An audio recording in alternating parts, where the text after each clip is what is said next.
Hello there. This is a second video on the very powerful tool Microsoft Excel.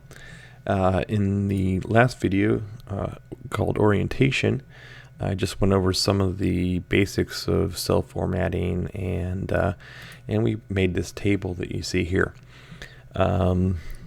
This video we're going to go over some of the basic formulas and some of the things that makes Excel useful. So as promised, what we're going to do here is we're going to add, subtract, multiply, divide, put something in the power, and do a square root.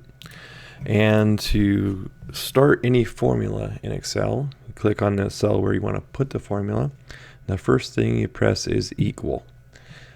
Equal tells Excel that you're about to enter a formula. And we can do this one of two ways.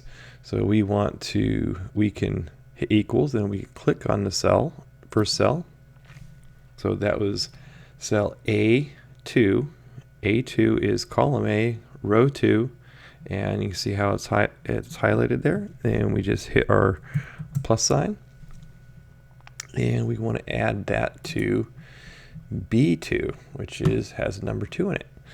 And you can see that when we hit enter, now we get 6. So yes, 4 plus 2 equals 6. Oh boy. Let's center all these, make them look nice and neat. But you notice that now when I click on that, I don't see my formula. All I see is the number 6. If there's a formula in the cell, it won't show up when you click on it. A single click, it'll show up here in this window here. You see equals A2 plus B2. Now if I want to edit that formula, I double click on this, and then it shows up, and then I can change it. Okay, that's it for that. Same here. I can go this is I go that minus that.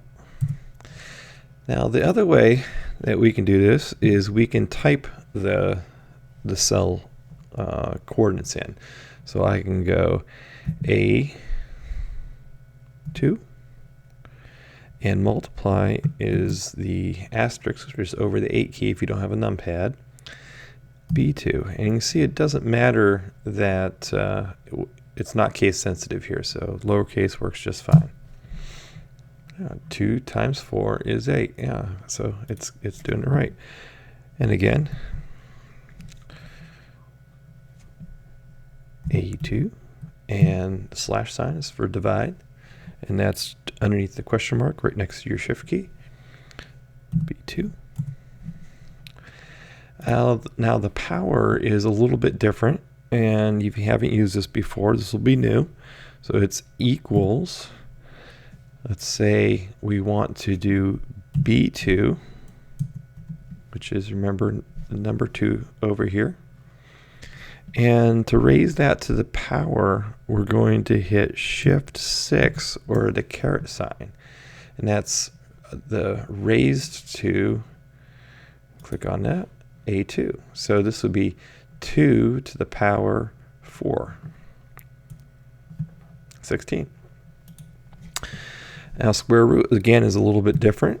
And it starts off it's an abbreviation, SQRT,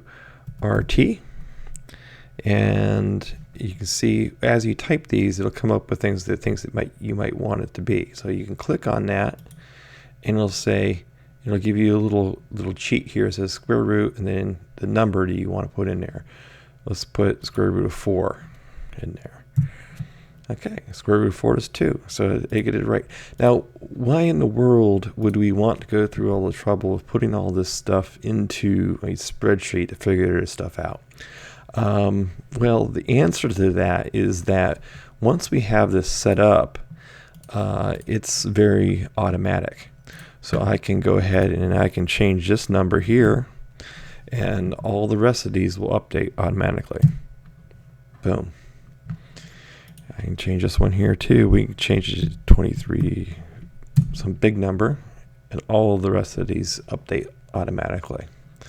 But let's do something different here. Let's make this a 1, And I'll show you something else that's really neat, and it's the automatic fill. So all I have to do is fill in a few numbers there, and Excel will recognize that as a sequence, and we can fill all of these in just by dragging them. Isn't that neat? Now let's say we have something here we want to go count by 2. Let's see if it's smart to figure this out. Highlight them all, split dragging, then grab a hold of this little box in the corner, continue it down, and look at that. It figured out we were counting by 2, and there you go. Now, I don't know why I did this, but actually, let's make all of these bordered. Now, here is where some of the power comes in. Right now I have a formula entered in the cell.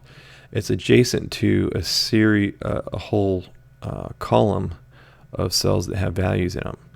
I can propagate that formula all the way down to here by just a double click. Place my cursor over that corner, double click, and it fills out. Same thing over here. Boom. Or I can go like this, double click there, and it fills them all in. So to go back to answer that question, now why would I want to go through all the trouble of putting these simple equations into Excel? Well, let's just imagine that we had not just 19 values here.